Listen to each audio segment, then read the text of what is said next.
ఇనుప ఆయుధము మొద్దుగా ఉన్నప్పుడు ఆయుధమైనప్పటికీ అంటే అది ఆల్రెడీ సిద్ధపరచబడి ఇనుముతో చేయబడినప్పటికీ పదును చేయని ఎడల. ఈరోజు ప్రార్థన గురించిన కొన్ని విషయాలు మనం జ్ఞాపకం చేసుకుందాం. ఎందుకంటే ప్రార్థన భక్తి జీవితంలో ఎంతో ప్రాముఖ్యమైన విషయం, ఎంతో సమయాన్ని తీసుకునేది, ఎన్నో ఆశీర్వాదాలను మనకిచ్చేది, మరి దేవునితో సంబంధాన్ని మెయింటైన్ చేయడానికి కూడా అవసరమైంది, చేయమని బైబిల్ గ్రంథంలో ఖచ్చితంగా కూడా బోధింపబడిన ఒక విషయం కనుక ప్రార్థన గురించి మనం జ్ఞాపకం చేసుకుందాం. అదే రీతిగా ఈ ప్రార్థన గురించి కొన్ని ఆలోచనలు కూడా మనం జ్ఞాపకం చేసుకుందాం. ఎందుకంటే ఇది మన జీవితంలో ఖచ్చితంగా అవసరమైంది, చేయాల్సింది, చేయబోయేది కూడా కనుక దీని గురించిన కొన్ని మెలకువలు. ఎందుకంటే ఇప్పుడు మనం చదివిన మాట ప్రకారం పదునుగా లేకపోతే చాలా ఎక్కువ ప్రార్థన చేయాలంట. పదునుగా ఉంటే ఆయుధం ఎవరు? ఆయుధం కాదు. ఆయుధం ఎవరు? చేసే వ్యక్తి యొక్క ఆత్మ, చేసే వ్యక్తి యొక్క స్థితి. ఎక్కువ బలంగా ప్రార్థన చేసి అదే దీవెన, పదునుగా ఉంటే తక్కువ బలంతో కూడా అదే దీవెన. కనుక ప్రార్థన గురించిన కొన్ని విషయాలు ఈరోజు మనం జ్ఞాపకం చేసుకుందాం. ఏమిటంటే జవాబు రాని ప్రార్థనలకు కారణాలేంటి. ఎందుకంటే ప్రార్థన చేస్తాం కానీ ప్రార్థనకు జవాబు రాని విషయాలు కూడా కొన్ని బైబిల్లో ఉన్నాయి. మనకు జ్ఞానం కావాలి. నేను కార్యస్థితికి జ్ఞానమే ప్రధానం అని వ్రాయబడి ఉంది. కనుక సాధారణమైన కారణాలు ఏమిటి జవాబు రాకపోవటానికి ప్రార్థనకి అని ఆలోచన చేస్తే యాకోబు పత్రిక 4వ అధ్యాయము, యాకోబు రాసిన పత్రిక 4వ అధ్యాయము, అన్నిసార్లు జవాబు వస్తుందా అంటే వస్తుందని చెప్పడానికి లేదు. అందరికీ వచ్చిందా అంటే అందరికీ వస్తుందని కూడా చెప్పడానికి లేదు. ఒక వ్యక్తికే కొన్నిసార్లు జవాబు వచ్చింది, కొన్నిసార్లు జవాబు రాలేదు. కనుక ఈరోజు మన ధ్యానం ఏమంటే జవాబు రాని ప్రార్థనలకు సాధారణమైన కారణాలు ఏమిటి. ఎందుకంటే మనకు ప్రార్థన గురించిన జ్ఞానం కావాలి కనుక. యాకోబు పత్రిక 4వ అధ్యాయం 2-3 వచనాలు చదివితే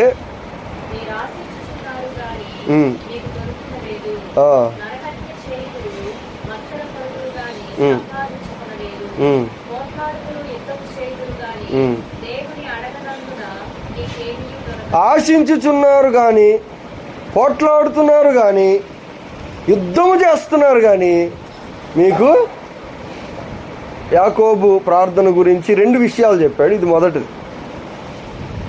ఎందుకంటే బైబిల్ గ్రంథంలో నోటి మాటతో చేసిన ప్రార్థనలు 222 ఉన్నాయి, మనుషులు చేసిన ప్రార్థనలే. అయితే కొన్నిసార్లు జవాబు వచ్చినాయి, కొన్నిసార్లు జవాబు రాలేదు. ఇక్కడ రాయబడిన మాట ఏమంటే ఎందుకు రాదు అంటే అడగట్లేదు కాబట్టి రావట్లేదు అన్నాడు. మొదటి ప్రాబ్లం ఏమిటి? ప్రార్థన అసలు చేయట్లేదు కాబట్టి రావటం లేదు అన్నాడు. మన ప్రాబ్లం ఇది కాదు, మనం చేస్తున్నాం. మనది ఆ రెండవది అనమాట. 3వ వచనం చదవండి. ఇప్పుడు 3వ వచనం, మీరు అడిగినను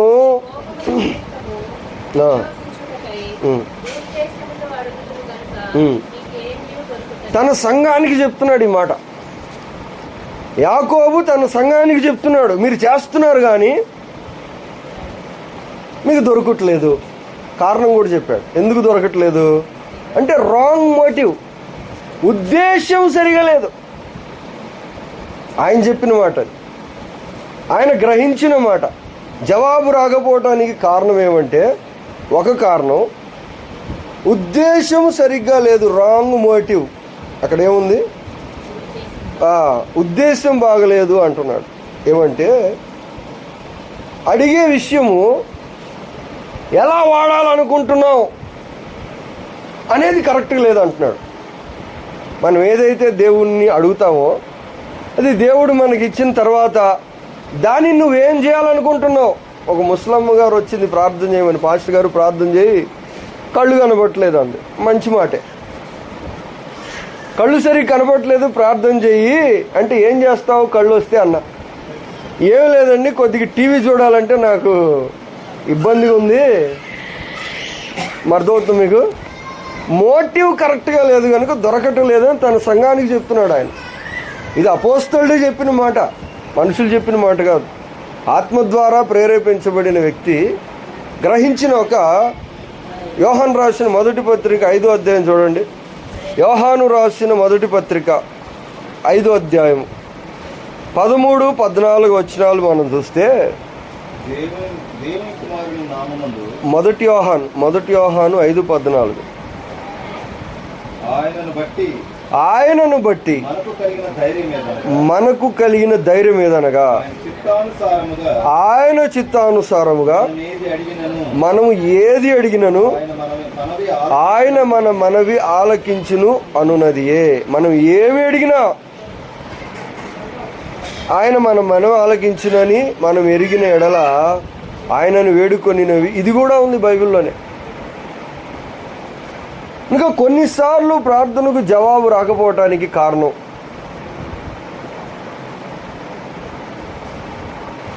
మన సొంత ఉద్దేశంను బట్టి అడగటం అయి ఉండొచ్చు. కొన్నిసార్లు, అన్నిసార్లు అంటం లేదు. ఎందుకంటే ఇక్కడ మీరు మీ నిమిత్తం వినియోగించుటకై అడుగుతున్నారు అని చెప్పాడు ఆయన. సో యెహోషువ గ్రంథం 10వ అధ్యాయం 14 వచ్చిన ఒకసారి మనం చూస్తే, యెహోషువ 10:14, ఒకవేళ మనం అడిగేది కనుక దేవుని చిత్తమైతే, యెహోషువ 10:14, యెహోవా ఒక నరుని మనవి వినిన ఆ దినం వంటి దినము దానికి ముందే గాని దానికి తర్వాతనే గాని ఉండలేదు. యెహోషువ ప్రార్థన భూమిని దాటి వెళ్ళిపోయింది. అసలు భూమిని మించిపోయి ప్రార్థన చేశాడు ఆయన. భూమి మీద కాదు, భూమి గురించి చేయలే, అసలు సూర్యుని గురించి చేశాడు. దేవుడు విన్నాడు. చంద్రుని గురించి చేశాడు. ఈ రెండు అసలు భూమికి సంబంధించినవి కాదు. భూమి మీద ఉండి భూమిని మించిన విషయాల గురించి చేస్తే కూడా దేవుడు విన్నాడు. ఎందుకంటే అది అడిగిన ఉద్దేశం బాగుంది. ఏది అడిగినా సరే అది ఇదనేం లేదు, అన్కండిషనల్ విత్ ఎ కండిషన్. ప్రార్థన మనం ఏదైనా చేయొచ్చు, కానీ దానికి ఒక నియమం ఏంటంటే అది దేవుని చిత్త ప్రకారము లేక దేవుని ఉద్దేశానుసారము. అంటే ఉద్దేశం కరెక్ట్గా ఉండాలి. లేకపోతే ఆయన చెప్పిన మాట లేకపోతే చాలామంది చాలా విషయాలు అడిగారు, పొందుకున్నారు.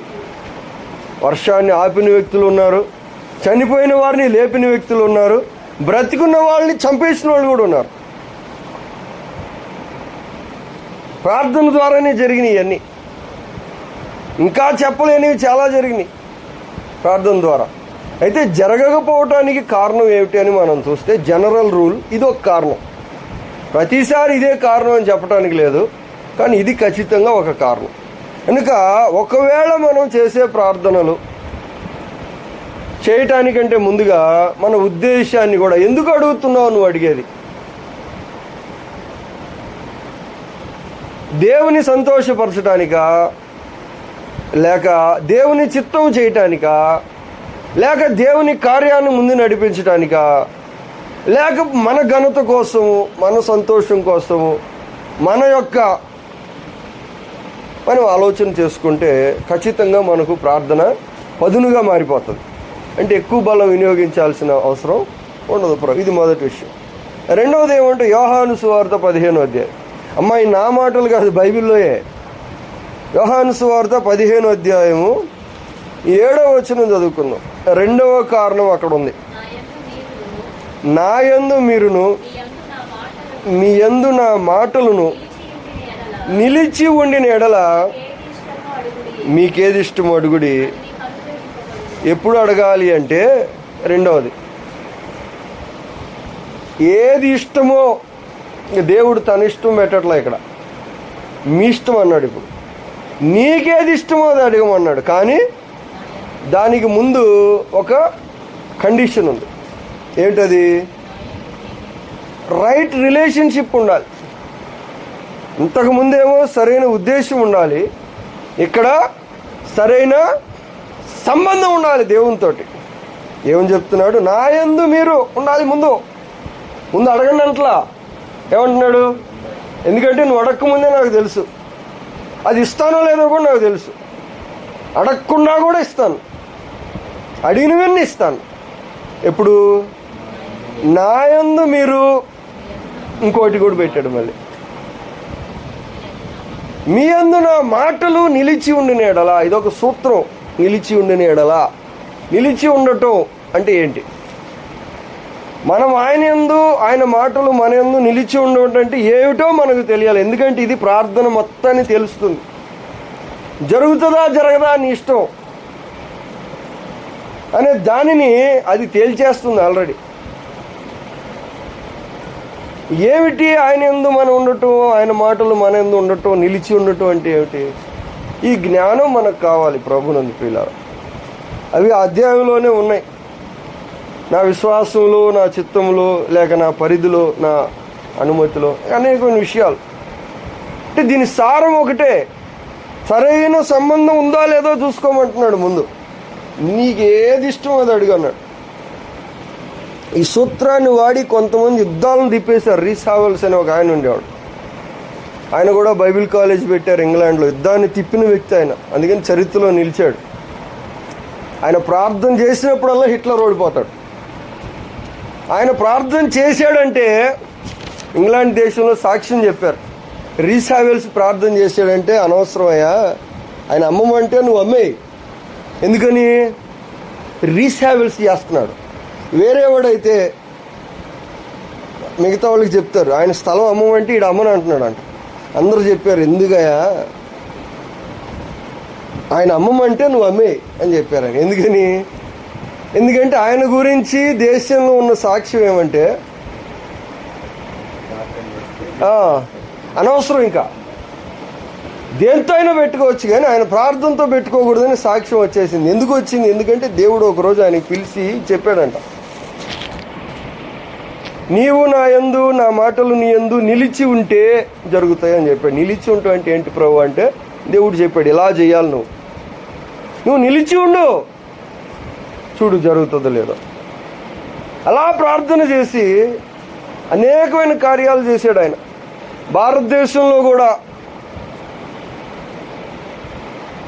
అప్పుడు బాల్య వివాహాలు వితంతువులు అయిపోయి వాళ్ళను పెట్టినప్పుడు వాళ్ళని కూడా ఇడిపించాడు అక్కడి నుంచే ప్రార్థన చేసి. ఎలాగా? ప్రార్థన చేసి కాదు, నిలిచి ఉండి ప్రార్థన చేసి. అంటే దేవుడు చెప్తారు ఇలా ఉంటే అప్పుడు జరుగుతుంది. సో ఆ నిలిచి ఉండటం అనేది అంటే సరైన రిలేషన్షిప్.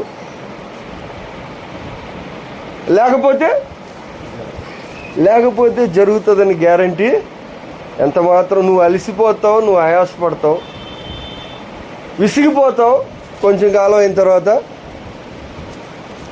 అంటే జవాబు రాని కారణాలు కూడా కొన్ని ఉంటాయి. అవి బైబిల్ గ్రంథంలోనే ఉన్నాయి. 8వ వచనం చదవండి, యోహాను సువార్త 15:8. మీరు బహుగా ఫలించుట వలన నా తండ్రి మహిమపరచబడును. ఇందువలన మీరు నా యేసు ప్రభు వారు చెప్తున్నారు, మీరు బహుగా ఫలించటం తండ్రికి ఇష్టమే, మామూలు కాదంట. కొంచెం ఫలం తండ్రికి సంతోషం లేదు. నీ వ్యాపారం ఇలా ఉండటం తండ్రికి సంతోషం లేనే లేదు. బహుగా విస్తరించాలి, అప్పుడు ఆయనకి సంతోషం కలుగుతుంది. కానీ అప్పుడు నువ్వు కూడా నాకు శిష్యుడు అవుతావు, యేసు ప్రభు వారు చెప్తున్నారు. కానీ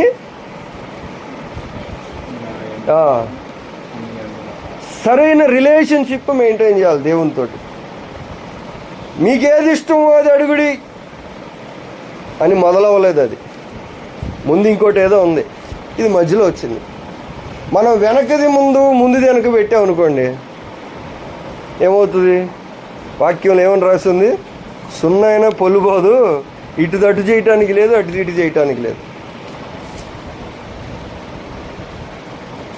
అంటే ఒక సంబంధము, దేవునితో మనకుండే ఒక సహవాసాన్ని బట్టి బలం ఉంటుంది ప్రార్థనకి. అందుకే అందరూ అంటారు ప్రార్థన చేయండి పాస్టర్ గారు అంటే, మీరు చేసుకోండి అంటే, కాదు, ఎవరి ప్రార్థన అయినా దేవుడు వింటాడు. అందరికీ బైబిల్ ఒకటే, మీరే చేసుకోండి అంటే ఏమంటారు? లేదు మీరు చేయండి, ఎందుకంటే మీ ప్రార్థన వింటాడు తొందరగా అంటారు. ఎందుకంటే నెట్వర్క్ బాగుంది, మాది వీక్గా ఉంది. నీది పవర్ఫుల్గా ఉంది. అదేగా అర్థం. నెట్వర్క్ స్ట్రాంగ్ ఉంది కాబట్టి ఇమ్మీడియట్గా వచ్చేస్తుంది ఆన్సరు. అంటే దేవునితో మనం కలిగి ఉండవలసిన సంబంధం, సహవాసం ఏదైనా అడగమన్నాడు. అది ఇదనేం లేదు. Unlimited access to God's resources. చాలామంది చాలా విషయాలు అడిగారు.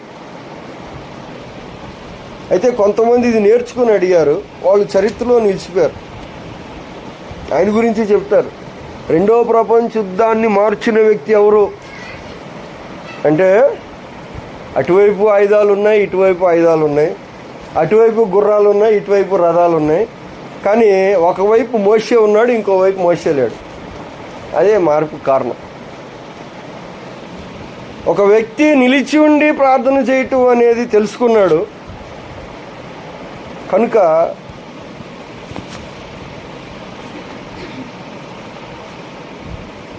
యాకోబు పత్రిక 5వ అధ్యాయం 16వ వచనం చూడండి. యాకోబు పత్రిక 5:16.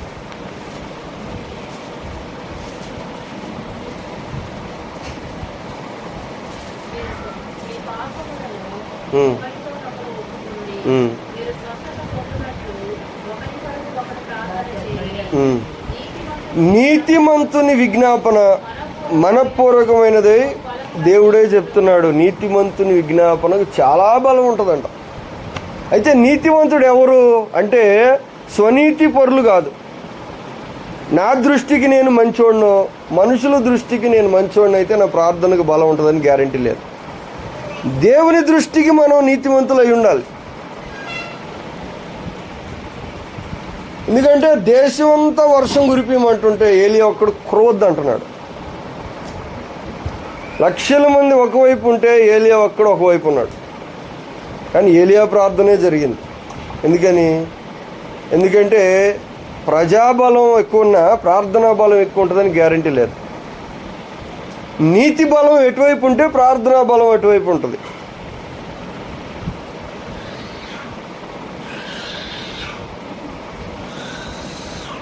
యోహాను సువార్త 15:5-6 వచనాలు చూడండి. ఎందుకంటే ప్రార్థన గురించిన కొన్ని సూత్రాలు, జ్ఞానం మనకు కావాలి.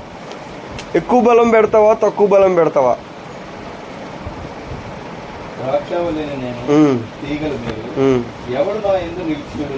పేరు రాయలేదు. ఎవరు నిలిచి ఉంటే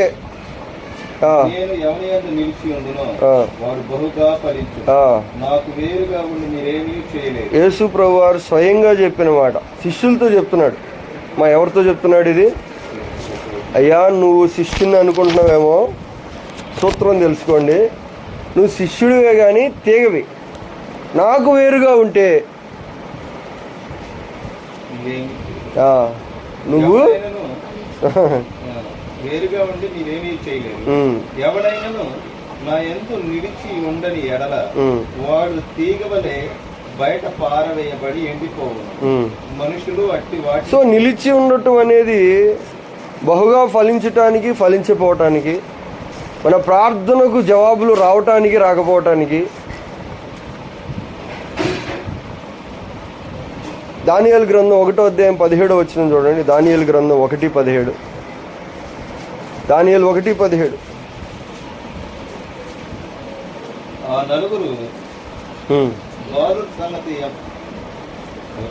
అదే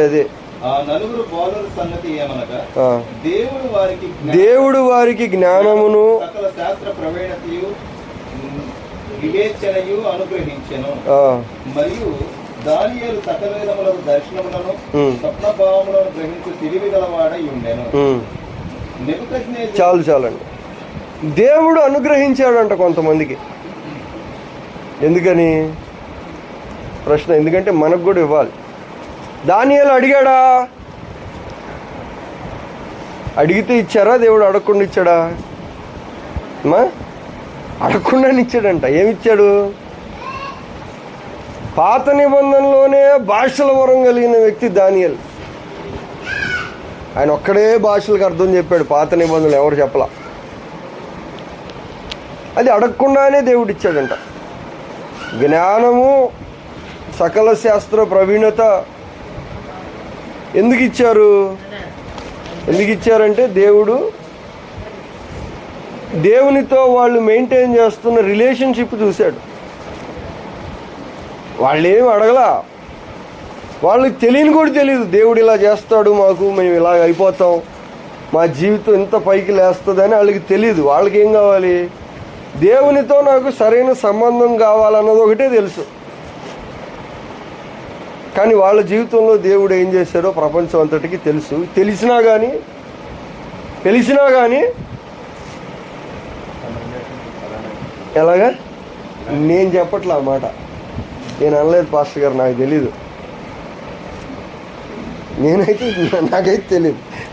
రాజుల మొదటి గ్రంథం 3వ అధ్యాయం చూడండి. రాజుల మొదటి గ్రంథం 3వ అధ్యాయం 12-13.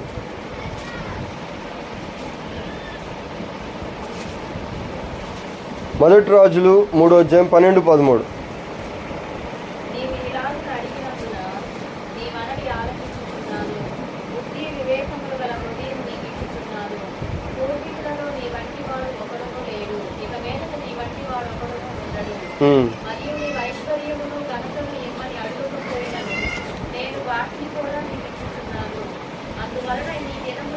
నీ వంటి వాడు ఒకడును ఉండడు ఫ్యూచర్లో ఎవడు ఉండడు అని చెప్పాడు.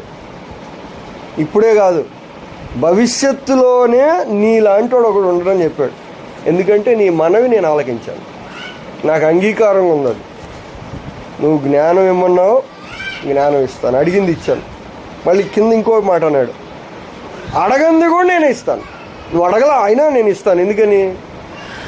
ప్రభువా నేను అడగలేదుగా, అడగకపోయినా నేను ఇస్తాను, నాకు ఇవ్వాలని ఉంది అంటే మన దేవుడు ఇచ్చే దేవుడే. అయితే సంబంధం కరెక్ట్గా ఉండాలి, ఉద్దేశం కరెక్ట్గా ఉండాలి. అర్థమవుతుందా మీకు? అడగకుండా కూడా ఇచ్చాడంట. అడిగితే ఎందుకు ఇవ్వడు? అడిగినా కూడా ఇవ్వడు. ఎప్పుడు? ఉద్దేశం సంబంధం సరిగా లేకపోతే, నువ్వు నాలో ఉండకుండా నా మాటలు నీలో ఉండకుండా, అంటే లోకం నీలో ఉండి నువ్వు లోకంలో ఉంటే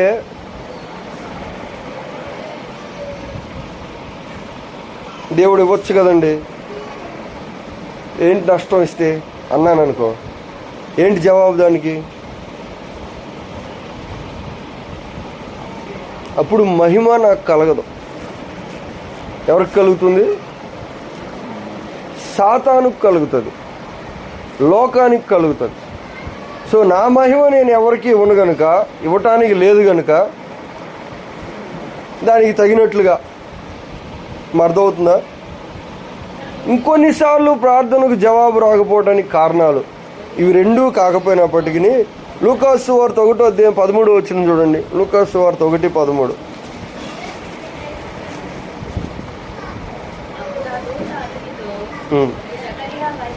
జకరియా భయపడకము, నీ ప్రార్థన వినబడినది.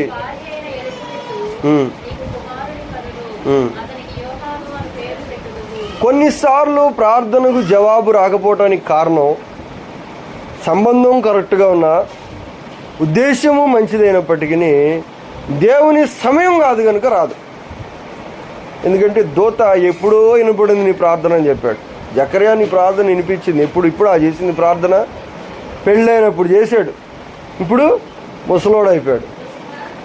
ఇప్పుడు దూత వచ్చి చెప్తున్నాడు, అయ్యా నీ ప్రార్థన వినబడింది, కానీ ఎందుకు ఆలస్యమైందంటే, ఎందుకు జవాబు రాలేదంటే ఏంటి కారణం? ఎందుకంటే నీ ప్రార్థనకు జవాబు దేవుని ఉన్నతమైన ఉద్దేశంతో ముడిపడిపోయింది కనుక రాలేదు.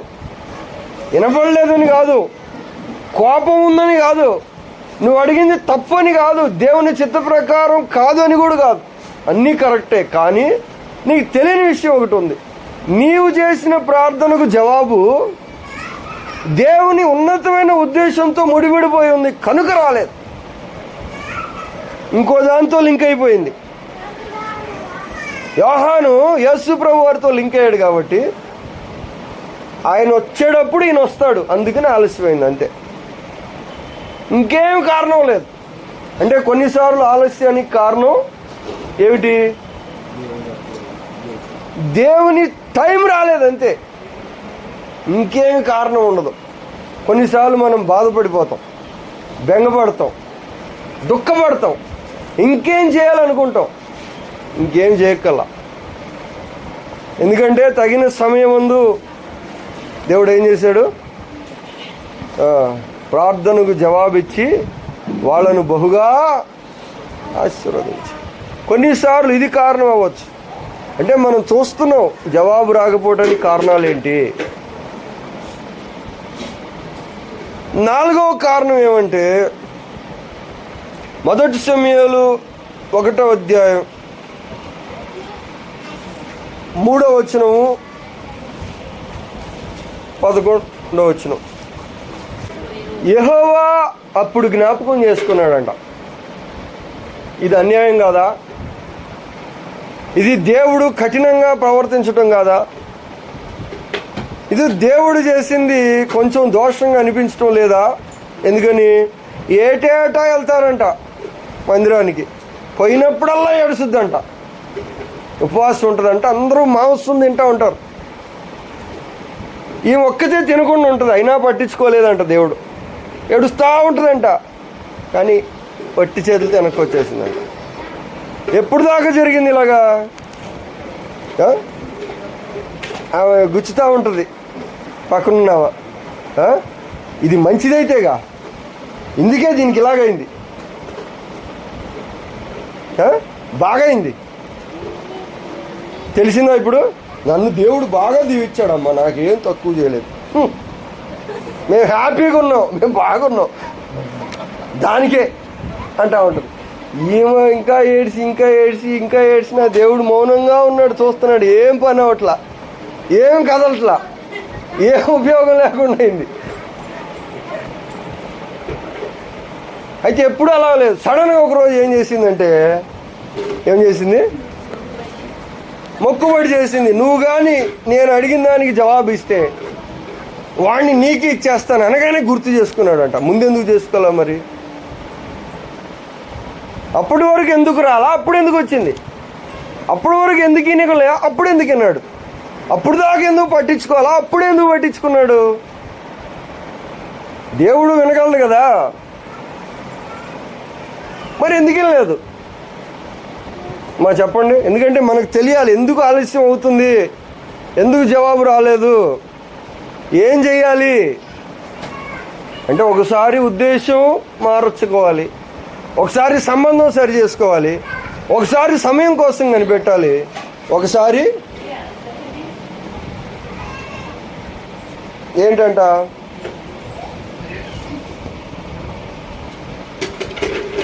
ఎందుకని దేవుడు అప్పుడు దాకా జవాబు ఇవ్వలేదు? నాజీర్ చేస్తానంటే ఇచ్చాడంట, నాజీర్ చేయరు నేనే పెట్టుకుంటానంటే ఈడంట. ఇది అన్యాయం కదా? చెప్పండి అమ్మా, తప్పా రైటా? చేయొచ్చా దేవుడు అలాగా? ఆమెను బాధ పెట్టి, ఆమెను ఏడిపించి, ఆమె అవమానించి, ఆ ఉపవాసం ఉంచి, ఆమె కుమిలిపోయి ఒంటరిదైపోయి దిగులు పడిపోయి ఒక్కోసారి చచ్చిపోదాం అనిపిస్తుంది ఆమెకి. ఈ మాటలు వినలేక అలాగా అంటారు మాటలు. అని వద్దులే, మళ్ళా వీళ్ళ పరువు పోద్దనో, లేకపోతే కాసేపు పోదామంటే పోయే లోపల మళ్ళీ మైండ్ మారటం, ఏదో జరిగి మొత్తం మీద అయినా దేవుడు పట్టించుకోకుండా సడన్గా ఒకరోజు ఇలా ఎందుకు చేశారంటే, మనం గ్రహించాల్సిన సూత్రం ఒకటి ఉంది. ఏమంటే కొన్నిసార్లు ప్రార్థన మూల్యం సరిపోక జవాబు రాదు. హల్లెలూయా, దేవునికి మహిమ కలుగును గాక. కొన్నిసార్లు ప్రార్థన ఇంకా నిండలేదు, ప్రార్థనలో చెల్లించాల్సిన మూల్యం సరిపోలేదు కనుక జవాబు రాదు. కొన్నిసార్లు తగిన మూల్యం చెల్లించాలి. ఆ మూల్యం చెల్లించినప్పుడు అందుకే యేసు ప్రభువు వారు ఏం చెప్పారంటే, వారు విసుగక నిత్యము ప్రార్థించుచుండవలెనంటుకు. ఎందుకు నిత్యం చేస్తూ ఉండాలి? ఎందుకంటే వేళ సెట్ అవ్వాలి. వేళ సెట్ అయ్యేదాకా చూడండి. మార్కు సువార్త 9వ అధ్యాయం, మార్కు సువార్త 8వ అధ్యాయం 24వ వచనం.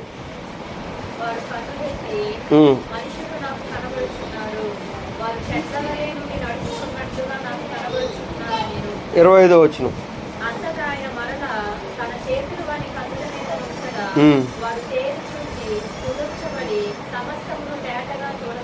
ఆయన మరలా తన చేతులు వాని కన్నుల మీద ఉంచగా. ఇప్పుడు ఈయన మామూలు వ్యక్తి కాదు. ఎవరు ఆయన? ఎవరి గురించి రాశారు ఈ మాట? ఒకసారి ప్రార్థన చేశాడంట, కానీ జవాబు రాలేదంట. అడిగాడు, నీకు కనపడుతున్నా అంటే నాకు మసకగా మనుషులు చెట్లు వలె కదులుతున్నట్టు, అంటే కనపడతలేదా అన్నాడు. ఎవరి ప్రార్థనకు జవాబు రాలేదండి? ఎవరి ప్రార్థనకు జవాబు రాలేదు? తెలుసా ఆయన ఎవరో?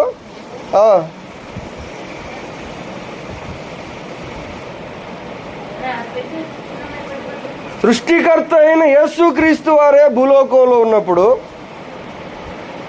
ఒకసారి ఆయన ప్రార్థనకు కూడా జవాబు రాలా. ఎందుకు రాలా? పూర్తిగా రాకుండా ఉందా? పూర్తిగా రాకుండా లేదు, సగమే వచ్చింది. ఆయన ప్రార్థన కూడా కొన్నిసార్లు రెండోసారి చేయాల్సి వచ్చింది. రెండోసారి మళ్ళా చేయబెట్టి, అంటే ఆయన ఎవరు? ఆగమంటే ఆగుతుంది సముద్రం, వెళ్ళమంటే వెళ్తుంది గాలి, లేవమంటే లేస్తుంది చనిపోయిన దేహం. కానీ ఇక్కడ మాత్రం ఫెయిల్ అయిపోయాడు. చేయబెట్టి ప్రార్థన చేస్తే కళ్ళు తెరుచుకోమంటే తెరుచుకోవాలా, పూర్తిగా తెరుచుకోలేదంటే పూర్తిగా సగమే తెరుచుకోండి, అంటే సగం వచ్చింది జవాబు, పూర్తిగా రాలా. ఎందుకు రాలా అంటే కొన్నిసార్లు ప్రార్థనకు తగిన మూల్యం సరిపోక, హెబ్రీ పత్రిక 5వ అధ్యాయం చూడండి. హెబ్రీ పత్రిక 5వ అధ్యాయం 7వ వచనం, 5:7. శరీరధారి అయి ఉన్న దినములలో మహారోదనంతోను కన్నీళ్లతోను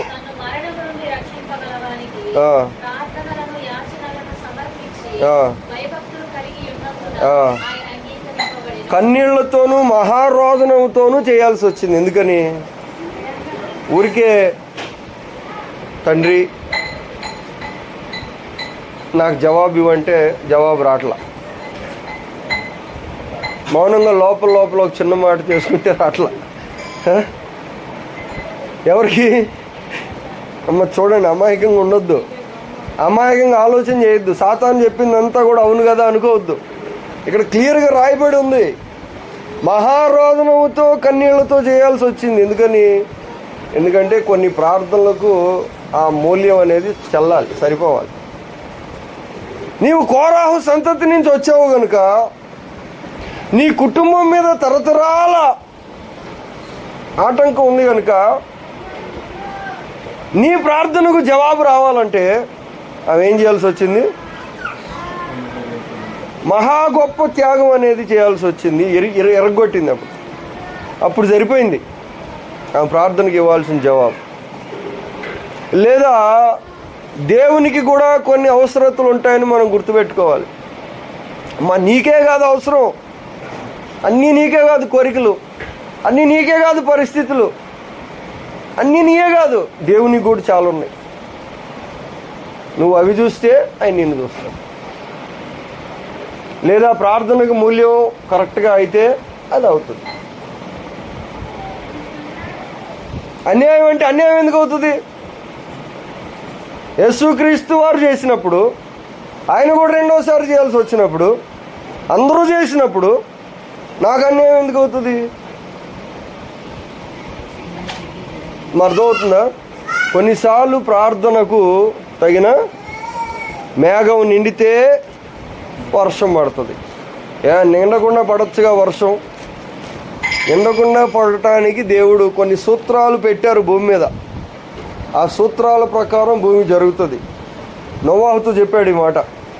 నోవాహు బయటికి రాగానే పవిత్రమైన జంతువులు అర్పించేశాడు. పవిత్రమైన జంతువులు అర్పించినప్పుడు దేవుడు వాసన పీల్చుకొని భూమి ఉన్నంతకాలం శీతోష్ణములను